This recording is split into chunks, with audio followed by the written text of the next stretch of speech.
আসসালামু আলাইকুম। আশা করি যে যেখানে আছেন সকলে ভালো আছেন, সুস্থ আছেন। আলহামদুলিল্লাহ, আল্লাহ তাআলার অশেষ রহমতে আমরাও ভালো আছি, সুস্থ আছি। তো এখানে হচ্ছে আম্মুকে নিয়ে বাবা চলে আসছে সুই দেওয়ার জন্য। তো সুই তো হচ্ছে ডায়াবেটিস হসপিটাল থেকে লিখে দিয়েছে স্যার। তো এখানে হচ্ছে আয়সা পুশ করতে হয় আর কি। আর একদিন বললামই তো যে প্রথম দিন বাসায় না একটা ছেলেকে দিয়ে দেওয়াইছিল, সে একসাথে পুশ করার সাথে সাথে হচ্ছে ক্যানালা দিয়ে ব্লাড চলে আসছে। তো এর জন্য কষ্ট হলো, যায় যায় দিয়ে আসে। আর যে ভাইয়াটাকে দেওয়ায় আর কি সুইটা পুশ করায়, সেই ভাইয়া হচ্ছে একটু অভিজ্ঞ, তো সে ভালো করেই দেয়। তো এর জন্য কষ্ট হলেও গাড়ি ভাড়া লাগলেও তার কাছে যায় তারপরে দিয়ে আসতে হয় সকাল সন্ধ্যা। তো আজকের ভিডিওটা আমি শুরু করলাম হচ্ছে সকাল থেকে। তো আসছি আমি দেরি করেই, আর আমাদের সাথে একটা ভয়ানক ঘটনা ঘটেছে। এই কলাগুলো হচ্ছে আমার নানা দরবার শরীফে গেছিলো, তো ওইখান থেকে নিয়ে আসছে। কলাগুলো মিষ্টি আছে, আর নিয়ে আসছে হচ্ছে সবেদা। তো সবেদাগুলো হচ্ছে কাঁচা, এই জন্য ঢাইকা দিছে যাতে তাপ পেলে পেকে যায়।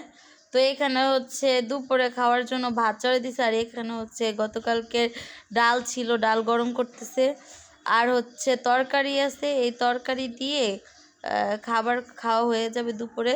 তো রাত্রে কিছু একটা করা যাবে, দেখি আগে হচ্ছে দুপুরে খাওয়া দাওয়া হোক, তারপরে যা যা করা করবো। তো এখানে হচ্ছে এই যে আম্মুর হাতে ক্যানেলা করে নিয়ে আসছে। বাম হাতেরটা খুলে হচ্ছে মানে ডান হাতে করছে, কারণ বাম হাতেরটা সারটা দেওয়া। তো এখন হচ্ছে ডান হাতে সারটা শুরু হবে, আজকে প্রথমটা দেওয়া হইলো। তো এখানে হচ্ছে ক্যানেলা করে সুই পুশ করে এসে আবার আম্মুকে গ্যাস দেওয়া হয়েছে, গ্যাস দিছে। তো গ্যাস দিয়ে এখানে একটু বসে আছে। তো গ্যাস না দিলে আবার বেশি কাশি উঠা যায়, তো গ্যাস দিছে। আপনারা যারা শুরু থেকে আমাদের ভিডিও দেখেন, তো তাদের জন্য মানে অসংখ্য ধন্যবাদ যে আপনারা আমাদের ভিডিওটা দেখেন, আমার আম্মুকে সাপোর্ট করেন। তো যারা আমাদের ভিডিও দেখেন বা লাইক কমেন্ট শেয়ার করেন না, তো তাদের উদ্দেশ্যে বলবো যে ভিডিও আম্মু খুব কষ্ট করে বানায়, তো আপনারা একটা লাইক কমেন্ট চাইলেই করতে পারেন। তো সকলে চেষ্টা করবেন যে আম্মুকে সাপোর্ট করার জন্য, আর আপনাদের সাপোর্ট পেলে সামনের দিকে এগিয়ে যাবে।